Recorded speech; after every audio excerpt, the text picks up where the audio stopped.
Sebelum lanjut, silakan like, share, dan subscribe agar Anda tidak ketinggalan cerita-cerita seram berikutnya.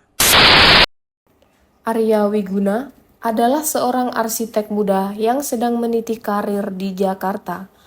Ambisinya setinggi gedung-gedung pencakar langit yang ia impikan untuk dirancang. Namun, kenyataannya ia lebih sering menghabiskan waktu merevisi desain ruko atau rumah minimalis. Hingga suatu sore, sebuah email dengan subjek yang ganjil mendarat di kontak masuknya. Proposal restorasi Villa Kembang Sepatu. Pengirimnya adalah seorang pria bernama Tirta Yasa, seorang kolektor barang antik dan properti tua yang namanya cukup dikenal di kalangan elit. Email itu singkat namun memikat.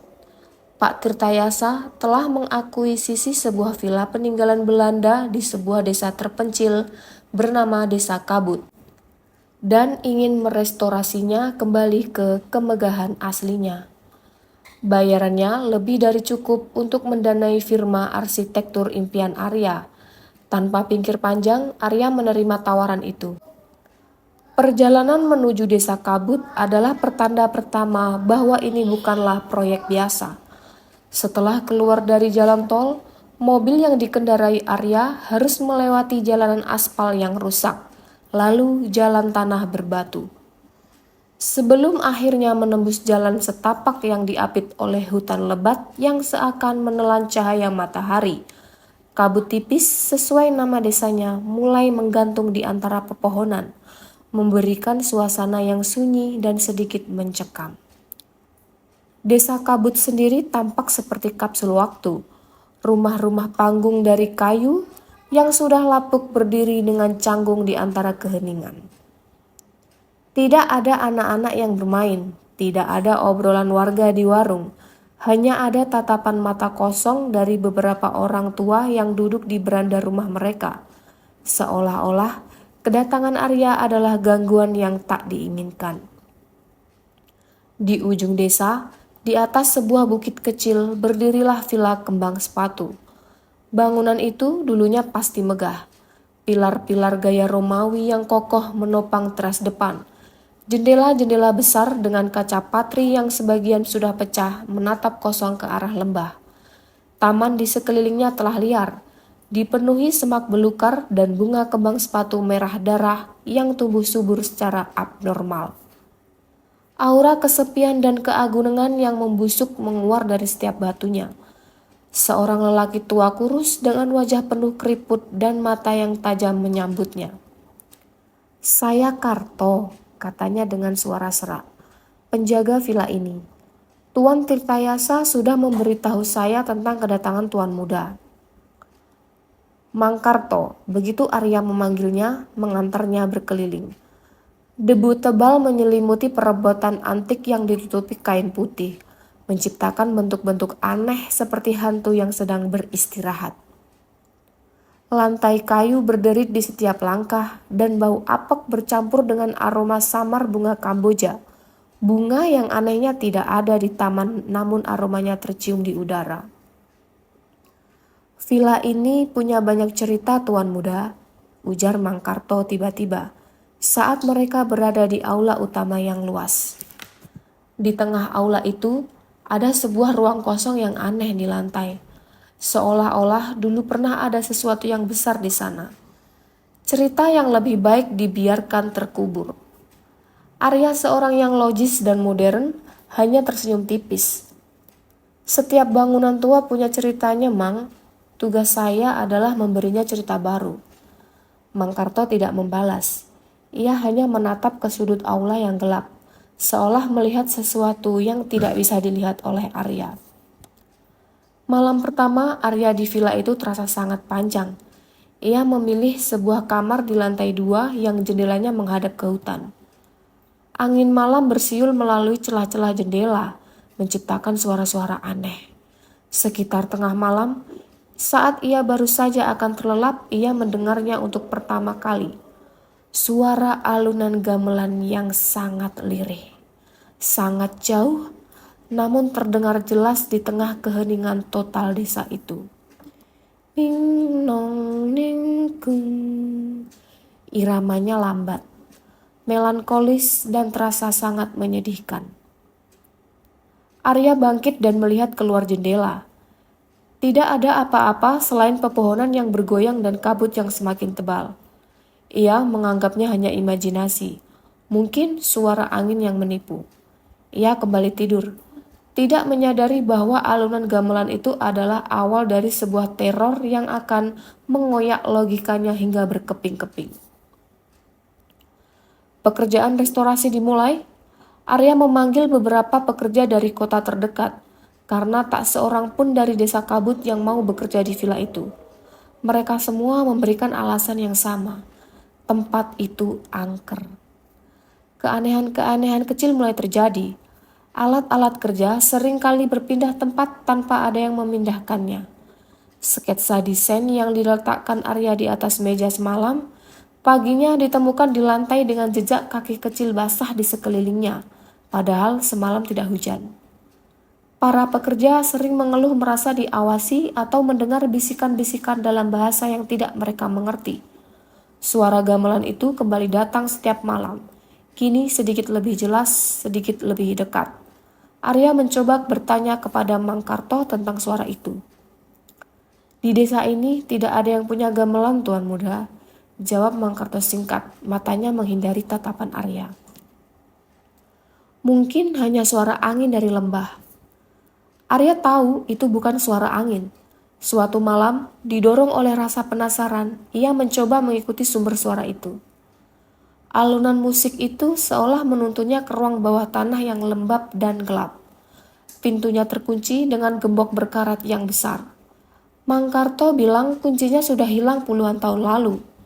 Namun, dari balik pintu itulah suara gamelan terasa paling kuat. Teror sesungguhnya dimulai pada minggu kedua.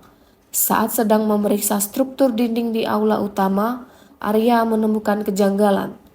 Salah satu panel kayu di dinding tampak berbeda. Setelah bersusah payah membukanya, ia menemukan sebuah rongga tersembunyi di baliknya. Di dalam rongga itu, tergeletak sebuah buku harian tua bersampul kulit yang sudah rapuh. Buku harian itu milik seorang wanita Belanda bernama Annelies van der Voort, istri dari pemilik pertama villa ini, Tuan Hendrik van der Voort, pada tahun 1920-an. Tulisan tangan Annelies yang elegan menceritakan kehidupannya yang kesepian di tengah hutan Hindia Belanda. Suaminya, Hendrik, adalah seorang pria yang dingin, obsesif, dan sangat pencemburu.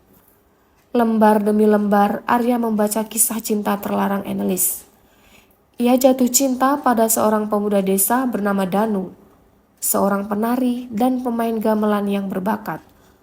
Mereka sering bertemu secara diam-diam. Annelies menggambarkan Danu sebagai sosok yang membawa warna dalam hidupnya yang kelabu. Ia menulis tentang tarian Danu yang memukau dan alunan gamelan yang menenangkan jiwanya. Kemudian, nada tulisan itu berubah menjadi ketakutan. Hendrik mulai curiga. Ia mengurung Annelies di dalam villa. Halaman-halaman terakhir dipenuhi dengan coretan panik dan noda air mata. Hendrik tahu, dia tahu segalanya. Dia menatapku dengan mata iblis. Dia bilang, jika aku tidak bisa menjadi miliknya seutuhnya, maka jiwaku akan selamanya terikat di tempat ini, untuk menari. Baginya, hanya untuknya dia berbicara tentang sebuah ritual kuno, ritual pesugihan yang ia pelajari dari dukun lokal. Dia akan mengorbankan sesuatu yang paling berharga untuk mendapatkan kekuatan abadi. Entry terakhir tertanggal 17 Agustus 1928, ditulis dengan gemetar. Dia membawa Danu ke sini. Aku mendengarnya berteriak dari ruang bawah tanah. Lalu aku mendengar suara gamelan. Gamelan yang sama selalu Danu mainkan untukku. Tapi iramanya salah. Iramanya penuh rasa sakit. Hendrik menyeretku ke aula. Dia memaksaku melihat. Ya Tuhan, dia membangun sesuatu di tengah aula, sebuah panggung kecil. Dia bilang, sekarang kau akan menari untukku selamanya, diiringi musik dari kekasihmu. Aku tidak akan membiarkannya, aku tidak akan menjadi bonekanya. Setelah itu, tidak ada tulisan lagi. Arya menutup buku harian itu dengan tangan gemetar. Ruang kosong di lantai aula utama, panggung kecil, ruang bawah tanah, tempat Danu disiksa. Suara gamelan, alunan musik dari arwah yang menderita. Tiba-tiba, dari sudut matanya, Arya melihat sesuatu bergerak di ujung koridor yang gelap. Sesosok bayangan ramping, seperti seorang wanita dalam balutan kebaya, berdiri di sana. Wajahnya tidak terlihat, tersembunyi dalam kegelapan. Perlahan, bayangan itu mulai bergerak, tangannya meliuk dengan gemulai. Kakinya melangkah tanpa suara, sosok itu menari. Tarian yang indah, namun dipenuhi dengan keputusasaan dan amarah yang tak terhingga. Arya membeku di tempatnya, jantungnya serasa berhenti berdetak. Sosok itu terus menari, semakin sekian lama, semakin dekat, gerakannya semakin cepat dan tidak menentu seolah kesakitan.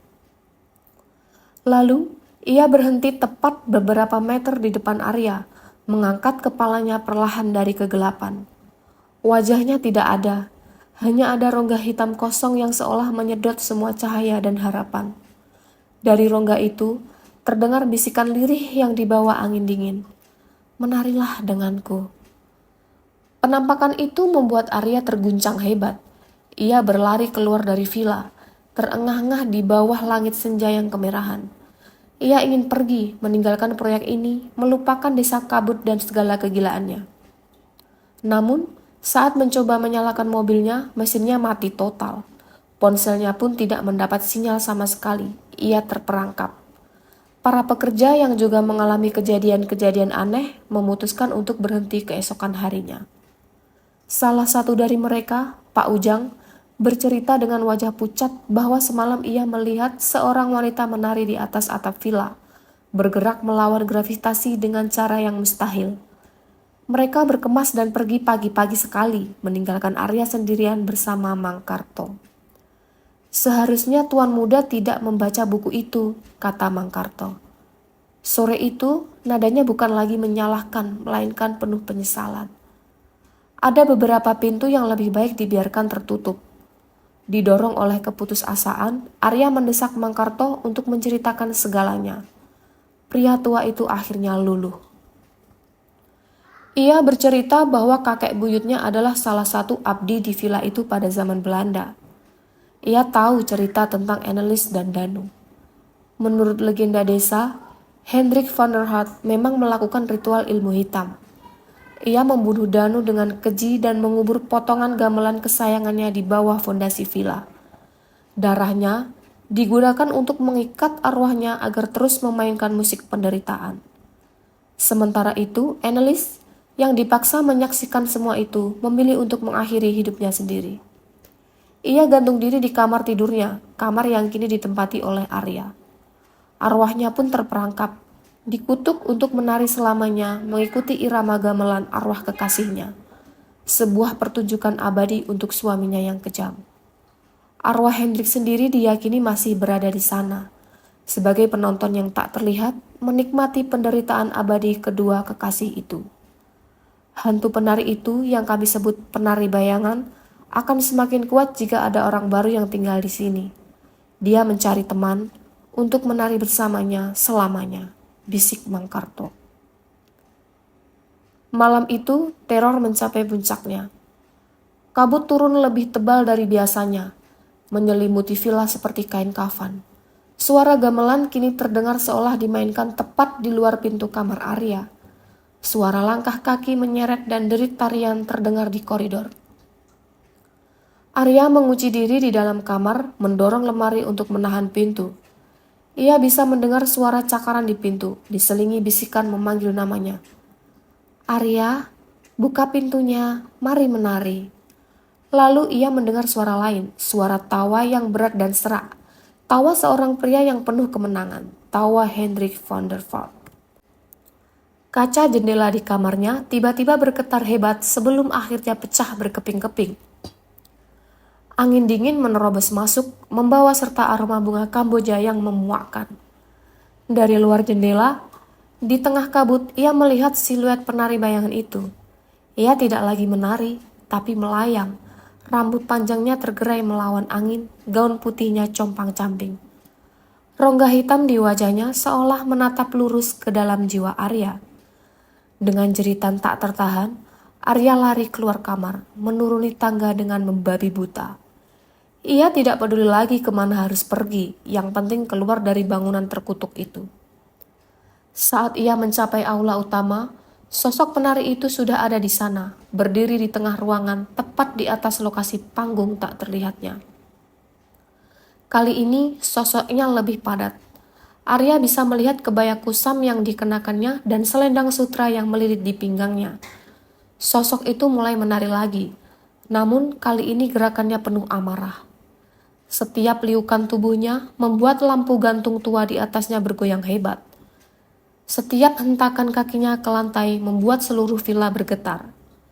Di belakangnya, sesosok bayangan besar dan tinggi perlahan terbentuk. Bayangan seorang pria Eropa dengan kumis tebal, berdiri angkuh dengan tongkat di tangan. Arwah Hendrik sang dalang. Ia tidak melakukan apa-apa, hanya menonton dengan senyum mengerikan di wajah bayangannya. Penari itu melesat ke arah Arya, kukunya yang panjang dan hitam teracung. Arya jatuh terduduk pasrah menunggu ajalnya. Tepat pada saat itu, Mangkarto muncul dari pintu dapur membawa sebuah cangkul tua. "Pergi dari sini, Tuan Muda," teriaknya. "Hancurkan sumber kekuatannya, gamelan di bawah tanah." Mangkarto berlari ke arah sang penari, mengayunkan cangkulnya. Namun, cangkul itu hanya menembus sosok arwah itu tanpa efek apa-apa. Dengan satu gerakan cepat, sang penari mendorong Mangkarto hingga tubuh tua itu terhempas keras ke dinding dan jatuh terkulai, tak sadarkan diri. Kesempatan itu cukup bagi Arya. Ia bangkit dan berlari sekuat tenaga menuju pintu ruang bawah tanah. Pintu ruang bawah tanah terkunci rapat. Dalam kepanikan, Arya menggunakan sebuah patung besi kecil untuk menghancurkan gembok tua itu. Dengan beberapa hantaman keras, gembok itu akhirnya lepas. Ia membuka pintu dan disambut oleh udara yang sangat dingin dan bau tanah basah bercampur bau anyir darah yang samar. Ruang bawah tanah itu gelap gulita. Mengandalkan cahaya dari ponselnya yang baterainya hampir habis, Arya menuruni tangga batu yang licin. Suara gamelan di bawah sini begitu memekakkan telinga. Rasanya seperti ribuan gong dan saron dipukul secara bersamaan di dalam kepalanya. Iramanya kacau, penuh derita dan amarah. Di sudut ruangan ia melihatnya, tumpukan tanah yang sedikit lebih gembur dari sekitarnya. Dengan tangan kosong, Arya mulai menggali. Tanah itu terasa dingin dan lengket. Ia terus menggali, didorong oleh adrenalin dan rasa takut yang luar biasa. Suara jeritan sang penari kini terdengar dari atas. Semakin dekat, ia tahu bahwa waktunya tidak banyak. Jemarinya akhirnya menyentuh sesuatu yang keras dan dingin. Logam, ia menariknya keluar. Sebuah bilah saron dari perangkat gamelan, warnanya kusam dan berkarat, dengan noda kehitaman yang sudah mengering.